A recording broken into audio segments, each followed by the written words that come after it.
On va justement parler télé avec notre spécialiste télé, Jean-Philippe Longo. C'est déjà votre chronique, cher Jean-Philippe. Et je voulais juste, avant, si vous le permettez, Jean-Philippe, j'aimerais revenir. Vous avez parlé hors antenne d'une émission que Sophie a animée, qui a été une émission absolument spectaculaire en 1993. TF1 et Christophe de Chavannes vous confient votre propre émission en solo. Ça s'appelait Sophie sans interdit.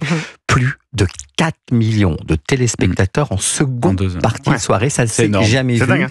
Plus de 50% de part d'audience. Qu'est-ce qui s'est passé, Sophie, après ? Pourquoi tout d'un coup cette émission il y avait eu un numéro 2 en fait. Je pense qu'il y avait aussi Amanda Lear, Méfiez-vous des blondes. Oui. Je pense que ça n'a pas dû plaire peut-être à Gérard Louvain, j'en sais rien, ou à Glem Productions. Le producteur de l'émission à l'époque. Je suppose, ça peut être une des causes. Ensuite, je pense que Christophe n'a pas peut-être assumé le fait d'être le producteur de cette émission, bien qu'il en était l'initiateur. Moi, je n'avais absolument pas eu. D'ailleurs, j'étais très frustrée parce que, doublement, pour l'arrêt de cette émission, parce que je trouve que j'ai été fortement pénalisée pour une émission qui a absolument pulvériser les records. On ne m'a pas laissé ma deuxième chance alors que nous avions une date de diffusion auprès de TF1 qui était prêt à jouer le jeu. On a l'impression qu'il y a eu un faisceau de jalousie autour de ce succès. C'était épouvantable. Je me suis jamais autant sentie seule. Je crois que j'ai dû pleurer 48 heures. Et surtout, vous étiez toujours à l'antenne dans Poussez-nous avec Christophe de Chavannes. Alors après, je crois que j'ai dû appeler Roland 100 fois pour lui demander son avis, qui est toujours très tranché, mais très... Enfin, Roland, il a toujours su m'apaiser, parce que moi, je suis quelqu'un qui doute énormément. J'ai une grande timidité en moi. C'est pour ça que quand je suis un peu faux-folle, je peux faire des choses incroyables parce que je déborde, parce que j'ai besoin aussi de ça. C'est une énergie que je puise en moi, et ça aussi. Le simple fait de faire le clown me permet de faire aussi des choses, de sortir un peu de ma zone de confort aussi. En tout cas, vous avez gardé beaucoup de silence, vous avez eu beaucoup de classe parce que vous ne vous êtes pas exprimé, peut-être qu'il y aurait eu beaucoup de choses à dire. Alors je disais, chaque jour, Jean-Philippe Longo nous embarque dans l'histoire de la télévision, il nous fait revivre un été avec des pépites oubliées. Aujourd'hui, direction 2013, aujourd'hui avec un été qui démarre en fanfare et un mot d'ordre, populaire. Et ça tombe bien car pour la toute première fois, France 2 confie les rênes de la fête de la musique à une personne dont on parle beaucoup en ce moment, le roi du genre. Au fond de cette boîte, on chante les sardines.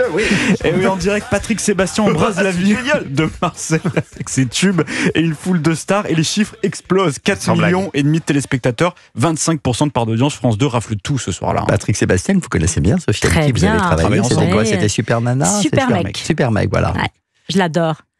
Un showman. Un showman. Après, voilà, il a ses travers comme tout le monde, mais il est pendant que la France danse, les chaînes se mettent au fourneau, je crois. Eh oui, c'est le grand feuilleton de l'été, la guerre des gâteaux et des baguettes. D'un côté, France 2 qui dégaine qui sera le prochain grand pâtissier, dans le but de débusquer la crème de la crème qui fera fondre les téléspectateurs. Et M6 embraye dès fin août avec la meilleure boulangerie de France, qui existe toujours. Entre pain, tradition et croustillant, de quoi continuer à faire saliver le public, bien sûr. Et du côté des talk shows que Sophie adore, on remballe un peu les micros. Et oui, c'est la fin d'un face-à-face entre Canal+ et France 5. Michel Denisot quitte le grand journal après 9 ans de bons et loyaux services, tandis qu'Alessandra Sublet abandonne les dîners de C'est à vous.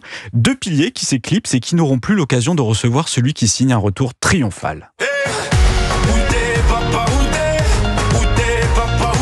2013 déjà que Stromae se cartonne avec Papa Outé, impossible d'y échapper. Numéro 1 en France, numéro 1 en Belgique, c'est un véritable tube qui nous sert sur un plateau et qui sera même le deuxième hit francophone à atteindre le milliard de vues sur YouTube. Mais c'est encore aujourd'hui, mes enfants qui ont 6 et 10 ans connaissent cette chanson par cœur, c'est-à-dire ça traverse vraiment les générations. Dès les premières notes, on danse. Oui, clairement. Et 2013, c'est aussi une naissance. Et oui, une fois n'est pas coutume, le monde entier a les yeux rivés sur l'Angleterre avec le Royal Baby George qui naît le 22 juillet, premier enfant du prince William et de Kate Middleton. Un raz-de-marée médiatique, à peine né, il affole Twitter, 18 000 tweets par minute.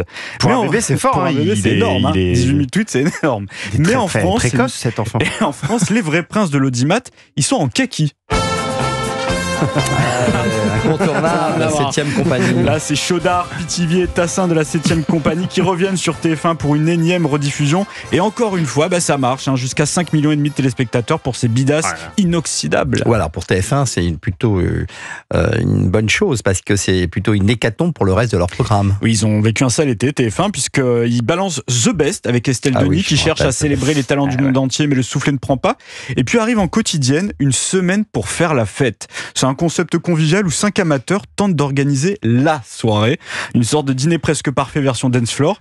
Une semaine pour faire la fête, mais surtout une semaine pour se faire dégager de l'antenne. Seulement 5 numéros et 900 000 fêtards au rendez-vous. C'est dur la télé. C'est dur, on en parlait tout à l'heure. Et la douche froide se poursuit et elle vient d'un retour mythique, on en parlait hier. Écoutez. Mais ton univers impitoyable. C'est bon, plus long le générique. Un peu remixé, puisque la chaîne relance Dallas ou presque. C'est son reboot, sa nouvelle version, toujours avec Sue Ellen, toujours avec JR et Bobby, mais 30 ans plus tard. Et ça ne fonctionne pas. La preuve que certains mythes ne supportent pas le botox télévisuel. La série est déprogrammée au bout de 2 semaines seulement sur TF1. Mais nous, on a envie de danser, alors il nous reste des tubes quand même pour cette année-là. Là, vous allez vous faire plaisir, puisque justement, on le disait tout à l'heure, c'est un duo francophone qui ambiance l'été 2013.